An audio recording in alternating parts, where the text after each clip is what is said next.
Well, today we're at our Ozarks Lodge home, and as you can tell, we've got our fireplace going out here. It's about 30 degrees, but we've got a job to do, so we're going to go ahead and continue on.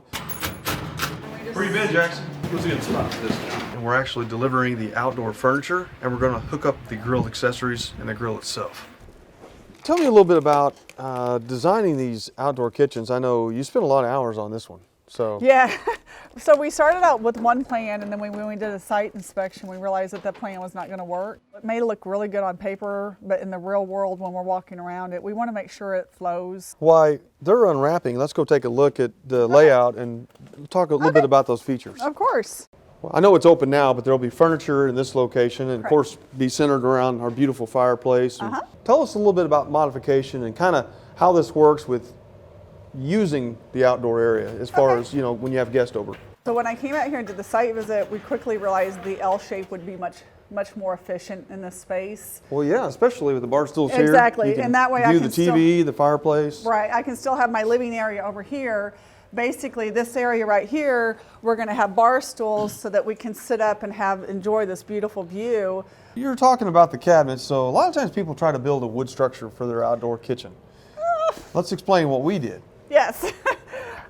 First of all, we don't want wood outside. Even if it's pressure treated, when it's in a grill island, it is going to retain moisture, it's going to attract bugs, it's just going to over time decay and rot. Swell and exactly. rot. And I think Machino's and Rick Ramsey Homes, we want the customer happy 5 and 10 years from now, not just right now. That's You're my right. attitude. Yes. So these are actually steel stud cabinets. They're built out of galvanized studs. The biggest thing about grill islands is heat transfer. And you cannot have anything in this area that's going to absorb the heat. So let's kind of wrap up our outdoor kitchen. We basically, starting on our left side, we have an ingenious way of doing a charcoal bin, and that's with a trash can. Then we have our charcoal grill. So the charcoal grill is going to be more for smoking. This drawer here is one of my favorites to put in the grill island.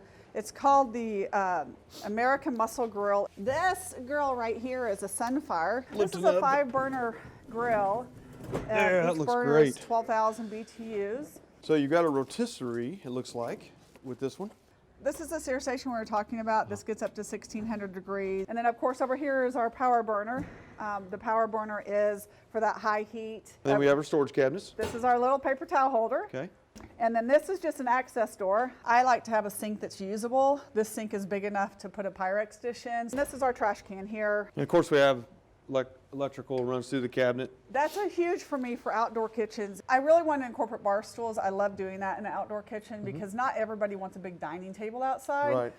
And the last thing, we have our hoods, which are to pull the smoke that will happen with the smoker and the grills and whatnot. And good job, guys. I think we're ready to start cooking. Let's go. Let's go get the furniture. What happens in outdoor furniture is that they have to make the furniture to sustain in any conditions. So they build the furniture, and all the outdoor furniture that we sell is going to be powder coated. Powder coated is where they spray the powder onto the metal. There's electric current, and then they bake it. So UV is one of the hardest things on really everything, and exactly. So a person should probably lean towards a color that's not super dark if you want the longevity. The solution dyed acrylic usually has a 5-year fade warranty.